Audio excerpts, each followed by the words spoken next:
ప్రజాప్రభుత్వం అన్ని మతాల ప్రజల మనోభావాలు సమ ప్రాధాన్యతనిస్తూ తెలంగాణ రాష్ట్ర గంగా చుమన సంస్కృతి మరింతగా పెరడవిల్లేలా పాలన చేపడుతుందని మంత్రి కొండా సురేఖ అన్నారు. సికింద్రాబాద్ కుమ్మరిగూడలోని శ్రీ ముత్యాలమ్మ దేవాలయంలో అమ్మవారి విగ్రహ పునఃప్రతిష్ఠాపన కార్యక్రమంలో మంత్రి కొండా సురేఖ పాల్గొన్నారు. మంత్రి సురేఖ అమ్మవారికి పట్టు వస్త్రాలు సమర్పించి ప్రత్యేక పూజా కార్యక్రమాల్లో పాల్గొన్నారు. ఈ సందర్భంగా స్థానిక మహిళలు మంత్రికి పసుపు కుంకుమ చీరలతో వాయనమిచ్చి తమ అభిమానాన్ని చాటుకున్నారు.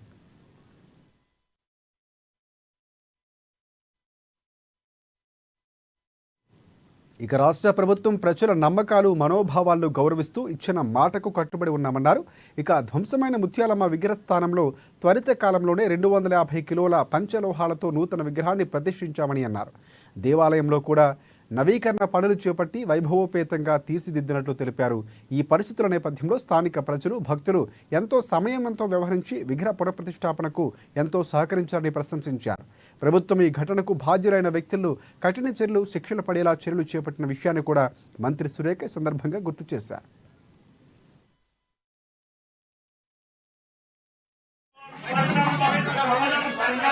అక్టోబర్ 10వ తేదీన ఉదయం దాదాపు 4:30 సమయంలో గుర్తు తెలియని కొంతమంది వ్యక్తుల గంతకులు ఇక్కడ ముత్యాలమ్మ గుడి మీద దాడి చేసి ముత్యాలమ్మ విగ్రహాన్ని పడగొట్టి ఇక్కడ కొంచెం ధ్వంసం చేయడం వలన ఆ రోజు ఇక్కడ ప్రజలందరూ కూడా సెంటిమెంటల్గా ఫీల్ అయ్యి కొంత ఇబ్బందికి గురయ్యి బాధపడి ఇబ్బంది పడుతున్న సమయంలో మా అధికారులను పంపించి ఎంక్వైరీ చేపించి వెంటనే ఇక్కడ వీలైనంత త్వరలో మళ్ళా ముత్యాలమ్మవారిని ప్రతిష్ఠింప చేస్తామనేటువంటి మాట ఇస్తూ అదేవిధంగా గుడిని కూడా రెనోవేషన్ చేస్తాము అని చెప్పి ఆ రోజు మాట ఇవ్వడం జరిగింది.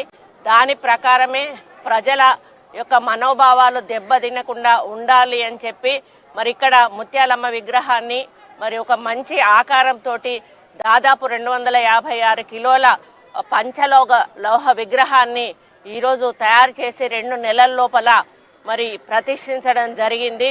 అమ్మవారి ఆశీస్సులు అందరికీ ఉండాలని అదేవిధంగా ఎక్కడ ఇటువంటి సంఘటనలు పునరావృతం కాకూడదని అటువంటివి జరగకుండా